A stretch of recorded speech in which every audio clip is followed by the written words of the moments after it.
Desa Gabusan, Kecamatan Jati, Kabupaten Blora, Jawa Tengah, Kamis menimbulkan lumpur bercampur gas beracun. Peristiwa ini jelas menimbulkan kepanikan sejumlah warga yang ada di lokasi kejadian.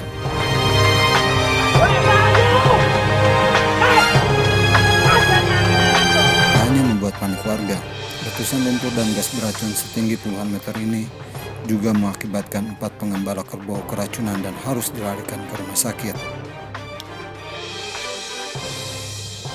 Selain itu, belasan kerbau milik warga juga hilang tertelan lumpur. Hanya 1 kerbau yang berhasil diselamatkan.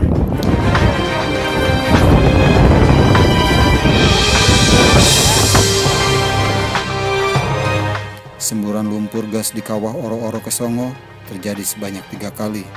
Pada letusan pertama, semburan lumpur dan gas mencapai sekitar 75 meter. Letusan kedua 55 meter dan letusan ketiga 25 meter.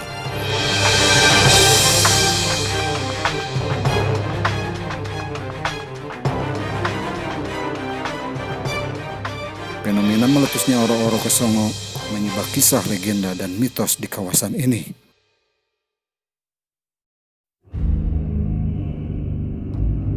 Warga sekitar kerap menjadikan tempat ini sebagai lokasi mencari petunjuk atau pesugihan. Kesongo terbagi atas 3 bagian, yakni kawasan padang rumput, kawasan rawa, dan kawasan semburan lumpur. Secara keseluruhan, luasnya mencapai ratusan hektar.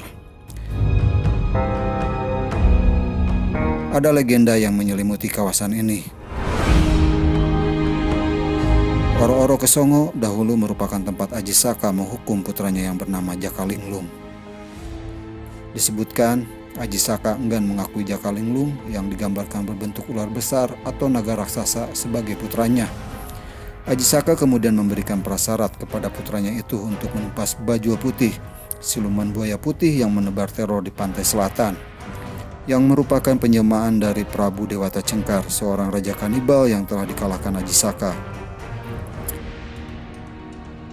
Dalam pertempuran itu, Jakalinglung berhasil membunuh Bajwa Putih dan membawa kepalanya kepada Aji Saka.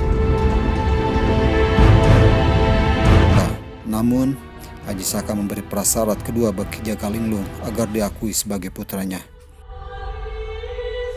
Jakalinglung harus bertapa, tidak boleh makan dan minum kecuali makanan itu datang sendiri ke mulutnya. Lagi-lagi, Jakalinglung menyanggupi syarat yang diberikan oleh ayahnya. Jakalinglung pun bertapa dengan membuka lebar-lebar mulutnya sehingga menyerupai sebuah gua di tengah lapangan. Ratusan tahun kemudian, Jakalinglung pun telah dipenuhi dengan lumut, semak, dan tumbuhan merambat, sehingga banyak yang mengira mulut Jakalinglung adalah gua. Pada suatu hari, turun hujan lebat disertai badai.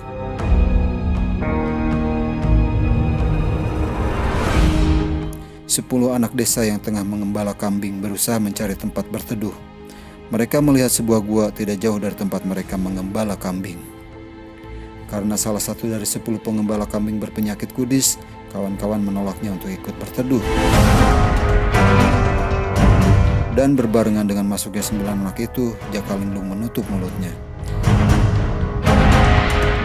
Anak berpenyakit kudis yang selamat kemudian mengabarkan peristiwa itu kepada penduduk desa.